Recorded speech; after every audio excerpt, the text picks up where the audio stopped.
Welcome back to Beginner's Breadboards. Today we're looking at the Arduino projects book, project number 10. Here we're controlling a motor and with 3 different controls. First, an on-off control, changing the direction of the motor and being able to change the speed of the motor.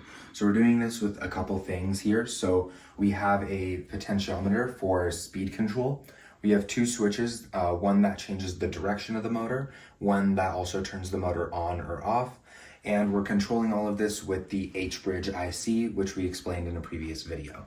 So the way this works, starting with the on-off switch, is that's connected to pin 5 of the Arduino. These are toggle switches, so once it's pressed, it'll stay in that state until it's changed again. So if you press it and turn it on, it'll stay on until the switch is pressed again.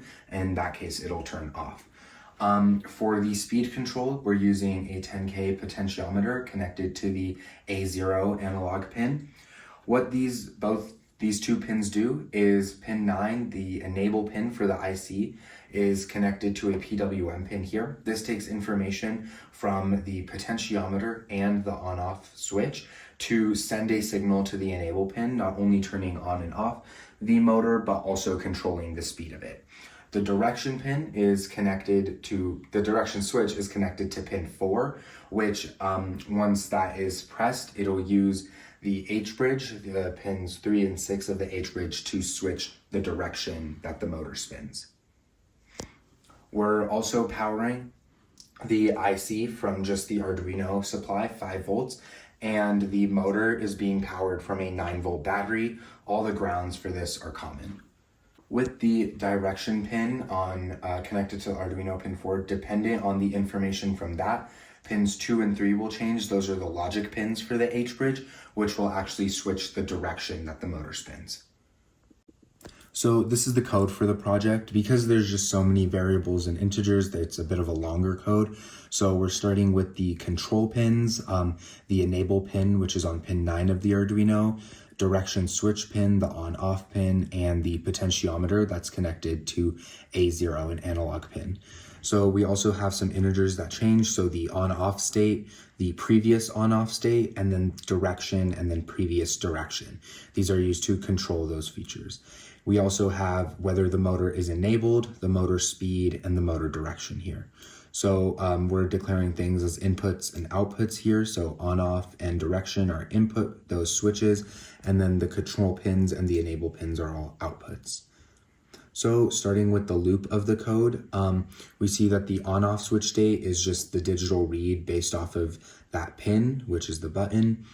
And then as we go on, if the on-off switch state is not equal to the previous on-off switch state, it will change it to whatever it is pressed. So if you press it once and turn on the motor, it'll stay that way until it's pressed again and the motor will turn off.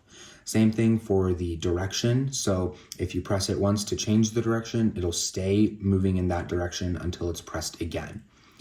What we're doing also to control the speed here is using the potentiometer and the analogRead function on the enable pin, which is pin 9, to control the motor speed through the PWM functionality. So here we have everything built on the breadboard as well as the pinwheel connected to the motor. So if we look at the breadboard, we have our 2 switches, one of them for turning it on and off, one of them for the direction. We also have the potentiometer for the speed. This right here is the H-bridge IC, which is hooked up to everything in its pins, as well as the 9-volt battery to power the motor. So showing how this works, if we press this button, it'll just turn on the motor, and now we can see it start spinning. If we press the next button over, what it'll do is now change the direction of the motor, so now it's spinning in a clockwise direction. We press it again, it'll stop and then start spinning in the counterclockwise direction.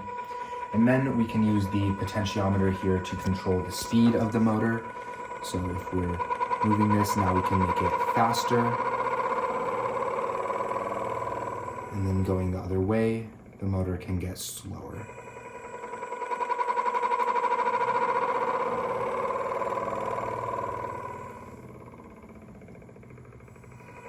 Right. And then turning the motor off, you press the button and it'll turn off until it's pressed again.